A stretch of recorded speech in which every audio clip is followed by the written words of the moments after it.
थाना शाहपुरा को मिली बड़ी सफलता। घर का ताला तोड़कर चोरी करने वाले शातिर बदमाशों को किया गिरफ्तार। नकदी व सोने चांदी सहित करीब 30 लाख रुपए का मशरूका किया बरामद।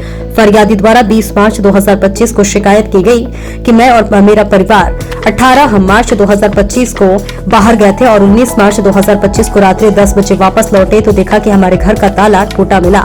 जब अंदर जाकर देखा तो अलमारी का लॉक टूटा पड़ा था जिसमें सोने चांदी और पैसे गायब थे। तो वही फिर 20 मार्च 2025 को थाने आकर शिकायत की जिसमें अपराध पंजीबद्ध किया गया।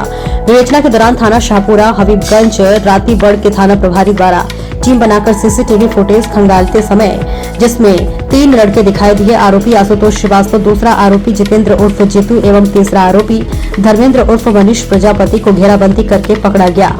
20 तारीख के हमको रिपोर्ट आती है कि एक गोपाल प्रसाद अग्रवाल जी हैं जो जय भवानी सोसाइटी शाहपुरा के निवासी हैं। वहाँ पर उनके घर में 19 तारीख को कहीं पे गए थे। उसके चलते वहाँ पर जब वो वापस लौटे तो उन्हें देखा कि उनके घर के ताले टूटे हुए हैं और उनके घर के कैश और ज्वेलरी कुछ चली गई है, जिसके चलते वो थाने पे आकर हमें रिपोर्ट करा और उनके जो उन्हें कैश और जो ज्वेलरी की जो उन्हें जो क्वांटिटी बताई थी वो अच्छी खासी समझ में आ रही थी।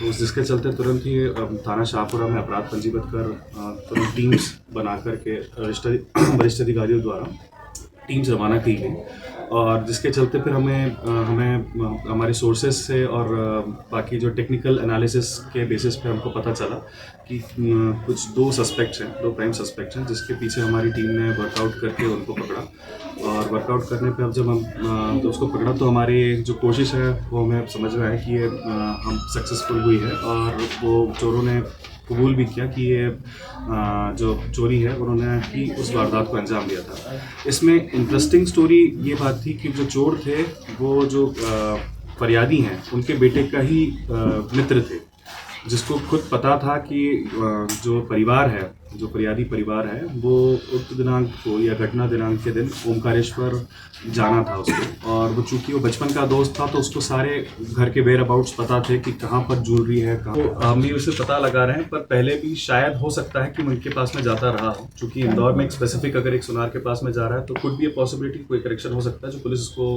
फाइंड आउट करने की कोशिश करेगी। सुनार की और कोई वारदात कबूल करी है कि इस तरह की पहली वारदात करी है इसने? अभी फिलहाल तो हमने इस केस पे ही फोकस किया था, उसमें पता कर रहे हैं कि और भी कुछ इसकी वारदात इसमें अंजाम दिया है। कभी चूंकि मैंने जैसे बताया बड़ी प्रिलिमिनरी स्टेज में ही है केस और हम इसमें और फाइंड आउट कर रहे हैं कि इसके अलावा भी इनके सर जिस तरह से वारदात को अंजाम दिया उससे क्या लगता है आपको पुलिस की, खासतौर पर पुलिस की निगाह से लगता है कि पहले भी दे चुका होगा इस तरह के बात, क्योंकि बहुत सफाई के साथ उसने कुड बी ए पॉसिबिलिटी। इसमें मतलब ये कहना भी वो नहीं हो सकता कि ये मतलब इसने वारदात नहीं भी करी हो। जैसा कि मैंने बताया कि हम इसमें फाइंड आउट कर रहे हैं और डिटेल में पूछताछ में ही मैं बता पाऊंगा एग्जैक्टली विद फैक्ट्स कि ये इसने पहले की वारदातों को अंजाम दिया है।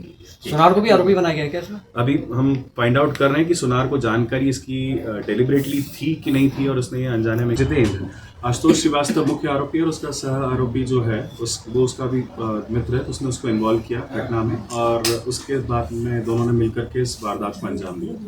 हमने most 95% of the cash 90% of the cash जो है करीबन 6,83,000 के आसपास हमने इसका रिकवर किया है और इन्होंने कई कर्जे भी ले रखे थे।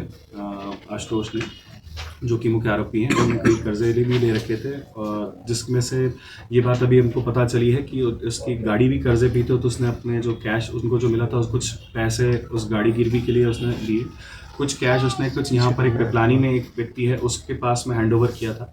सोना जो था उसने इंदौर में एक सुनार के पास में गलाया था, जो कि आप अभी देख ही सकते हैं कि फिर हमने जो रिकवर किया है हमने सोना तो उस फॉर्म में हमको रिकवरी है उसकी पार्ट की हुई है।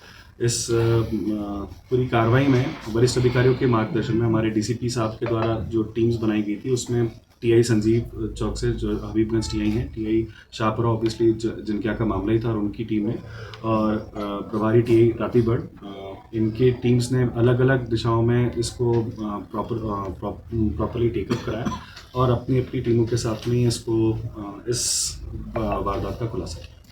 सर सोना पूरा रिकवर हो गया। हाँ, सोना ऑलमोस्ट पूरा रिकवर हो चुका है। कैश थोड़ा सा उनने बता रहे हैं 1.25 लाख जो है वो खर्च कर दिया। सर ये पुलिस वहां तक पहुंची कैसे पता चल पाया कि जिसका दोस्त है इससे दोस्त ने इस वारदात को अंजाम दिया? हमारे पास में 2-3 अलग बिंदु थे। टेक्निकल एनालिसिस पे से हमको कुछ हिंट लगी थी। उसके बाद में फिर हमारे जो पुलिस के सोर्सेस थे तो उसके हुलिये से और बाकी अन्य अपने जो मुखबिर सूचना के तंत्र पे पता करा कि इसी का मित्र समझ में आ रहा है, तो फिर उसके बाद में हम आगे बढ़े।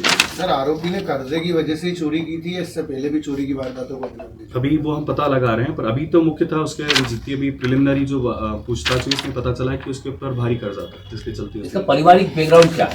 पारिवारिक बैकग्राउंड अभी हम इसका और डिटेल में पता लगा रहे हैं, बट चूंकि कोई बहुत डिस्टर्ब फैमिली से नहीं आता है, चूंकि ये फरियादी पक्ष से शुरुआत से जुड़ा हुआ रहा है, तो कोई बहुत डिस्टर्ब फैमिली का भी पारिवारिक बैकग्राउंड मुझे अभी प्रिलिमिनरी इंक्वायरी में समझ नहीं है, बाकी आप बता रहे हैं। ये एजुकेशन वगैरह इसकी हम वो पता लगा रहे हैं। मैं एग्जैक्टली उसकी डिटेल्स अभी आपको बाद में देता हूँ। सर इंदौर में जो